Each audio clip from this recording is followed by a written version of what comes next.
The neon grim style that we've been doing here for a little while, it was all a ruse. Your ruse, your cunning attempt to trick me. Just like Slapchop, it is a technique that's existed since the dawn of miniature painting. It just has a fancy new name.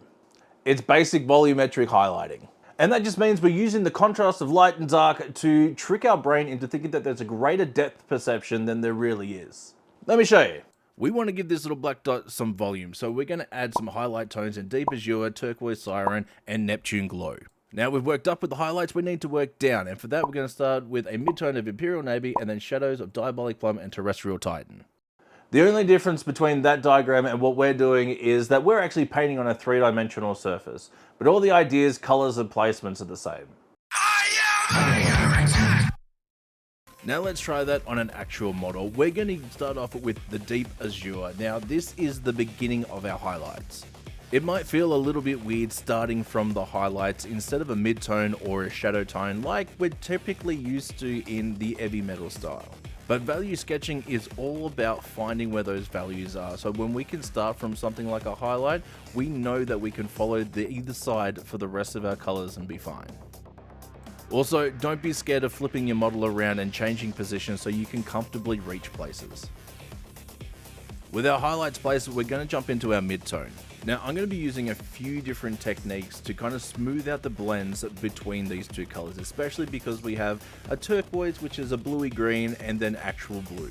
And don't worry, we'll go through color selection a little bit later in the video. This first technique is wet blending. Now, I'm basically just using the two wet paints, and just like you'd mix them on the palette, I'm going to mix them on the model and start to blend them in together.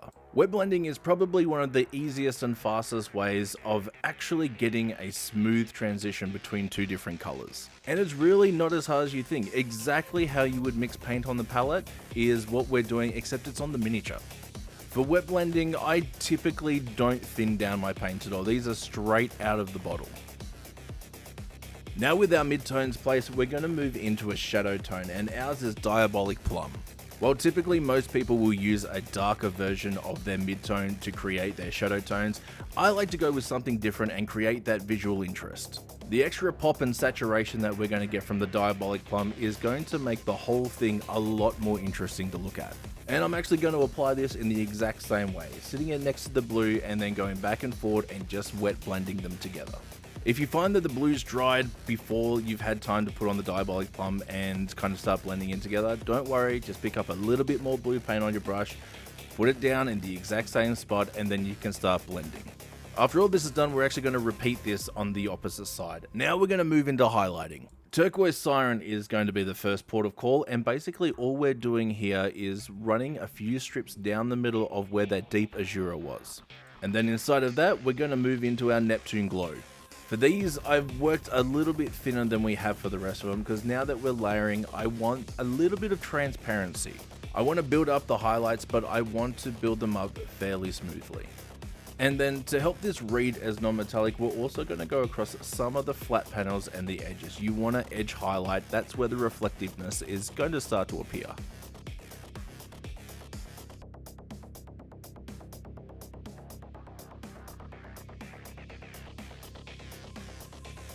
And now I'm going to take a little bit of Marine Mist as just a spectral highlight and add the tiniest little dots just to the corners and the edges.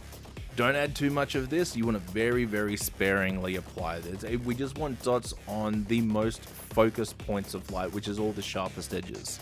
And now we're going to do basically the exact same thing, just on a different shape.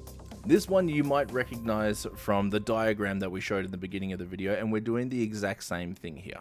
Except you might notice that we haven't used any Terrestrial Titan yet. That's going to be a little bit for later. We're not going to use a lot of it. It's just going to be for the deepest, darkest shadows.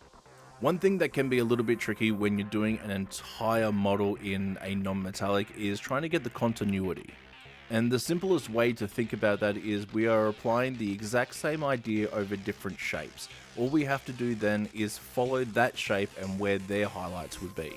You can see here with the knee pad, we've gone with the turquoise on top because obviously that's where the light's going to be hitting, fading down into our mid-tone about halfway, and then coming in with our Diabolic Plum. Now, this extra little step that we're doing here, this is called a bounce light. A bounce light is exactly that. It's light bouncing off of a different surface onto that model. So while it may look a little bit funny having that turquoise on the underside where the purple is, makes total sense. Now let's have a look at the same idea on a flatter surface. This is where I see a lot of people start to go a little bit sideways. The little butt flaps on Space Marine armor. While yes, they are a flatter surface, they are still a little bit curved, which makes it just a really wide radius cylinder. Which means we're going to treat them exactly the same way as we did the legs, and the same way that we're going to do the arms.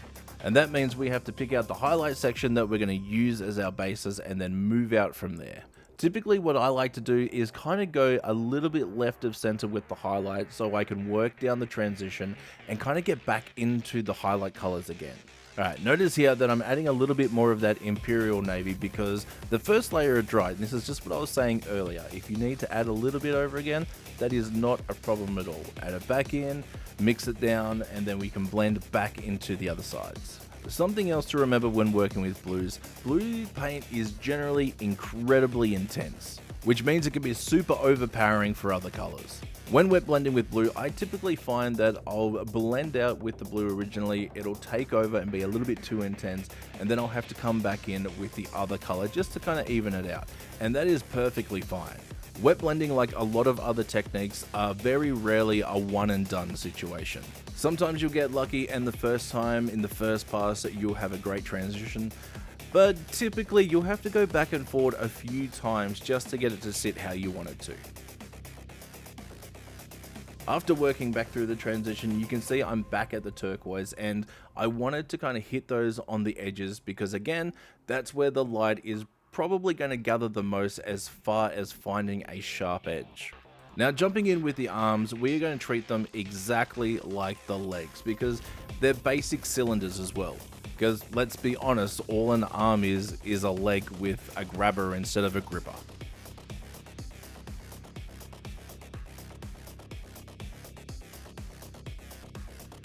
By now, you should have a pretty good understanding of what we're doing and why. So I'm just going to take a little minute here, and I want to say a massive thank you to everybody that's been supporting the channel, and especially all of our Patreons.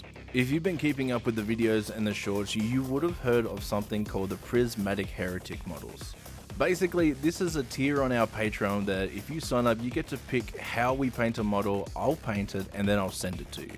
So far, we are over 100 Space Marines that are going to be painted for this, and I'm going to be making an entire video out of it.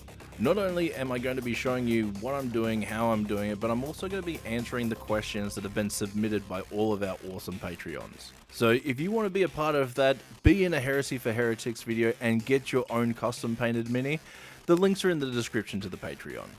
And if you're watching this video a little bit further down the track and we're not doing that anymore, don't worry, that tier is going to be turned into an art series, where a couple of times a year we're going to be coming back into it, picking different models, different themes, different schemes, and doing it all over again. And if we've reached over 100 models for the first time that we've been running this, the next time could be even worse. I mean better. But seriously, 100 Space Marines is ridiculous, guys. But thank you. If you've got a sharp eye, you might have noticed while we were talking about the Patreon that I was actually glazing a few things in here as well. Now, glazing seems like a difficult technique and a lot of people kind of get intimidated by it, but essentially all it is the same layering method, except you're using an incredibly thinned down paint. It's just a tint. There's only a tiny little bit of paint that's going over, and that's what creates the transition. So yes, you will have to paint over it 3, 4, 10 times before something actually starts to show out of it. But for now, let's move into the torso. Because the torso is a much wider area, we're basically going to do the exact same thing, except we're going to stretch out our highlights and shadows and midtones. And because I want to push a little bit more focus towards the face where our eyes will naturally drift to on a model, I want to put the biggest, brightest highlights there.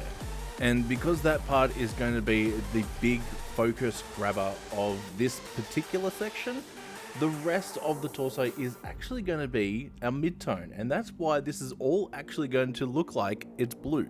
Alright, let's talk color selection. Now, I wanted this to read as a very light, bright blue, almost like a space wolf. But because we have a little Alfarius in all of us, I wanted to make it a little bit more interesting and kind of pull it into like an Alpha Legion chrome, which means we had to get a little bit of color shift in there, and that's where the purple comes in. But the real magic of it all, and why it still reads as blue, is because everything has a blue in it. Now, turquoise is a blue-green, so instantly we just have a little bit more extra interest in going into the green direction instead of just a lighter, more pale blue. And purple, if you followed along in primary school, is basically just when you take red and blue and you mix them together. So again, we have our blue. And yes, I know that Diabolic Plum is part of the magenta line. It's fine, it still reads out the same. The other thing that I could have done here is, instead of building higher up into the turquoises, those final highlights could have actually been ice yellow. And that also would have helped the contrast between warm and cold feeling colors. But I didn't, and that's just something that we're going to have to live with for now. But as a bit of a sneak peek, that is something that we are going to be doing when we start doing grey nights on the channel. Let's get back into this torso. Now, for the last little bit here, I've been highlighting back up into the turquoises. Now, I know that we've gone from the turquoise down into our mid-tone in our shadow tone, and we want the majority of it to read blue, but this is what we were talking about with bounce lights. Bounce lights are the reflection from a different surface, and because we had the arm right there next to a pretty hard edge on the torso, that makes sense. And we're going to keep that in mind while we're painting the helmet.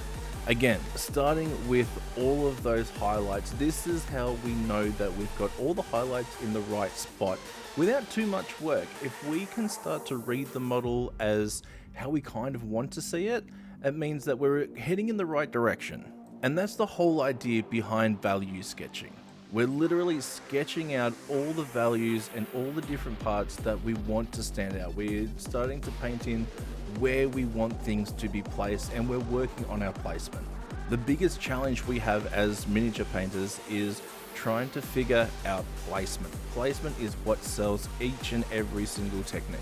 It's that understanding of light and being able to apply it to a miniature that actually makes the difference of, is it readable or not? And then once we have those highlights in those spots and we can tell pretty much that we're ready to go, that's when we start building down.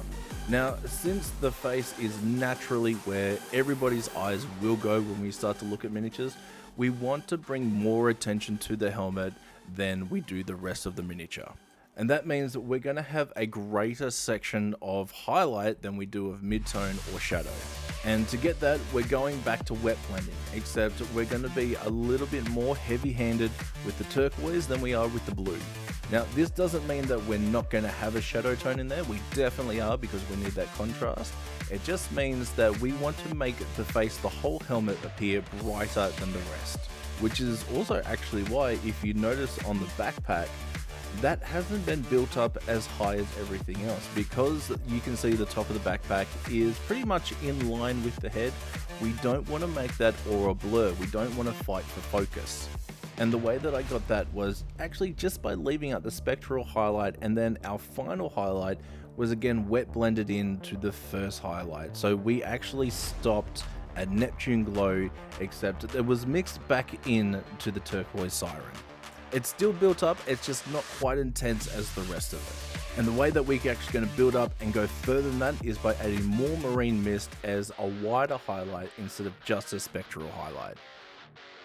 And after that, it's just all the other details, which I did off camera so we didn't go into information overload. Come check it out.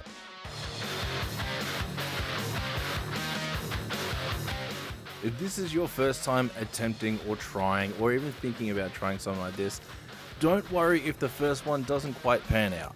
It's honestly not the easiest thing to paint, but I hope between this video and the Neon Grim video, it's at least helped you kind of understand where the placements and how light and contrast work. Which means when you are ready to go, you've got a much better chance of success. I'd say a massive thank you to all our patrons, all the supporters, everybody that watches the videos, in-games for supplying models, and the army painter for keeping us going. Don't forget to hit that like and subscribe, because that really helps out the channel. And if you want to take a step further, all of our affiliate links and the Patreon links are in the description. As always, big love.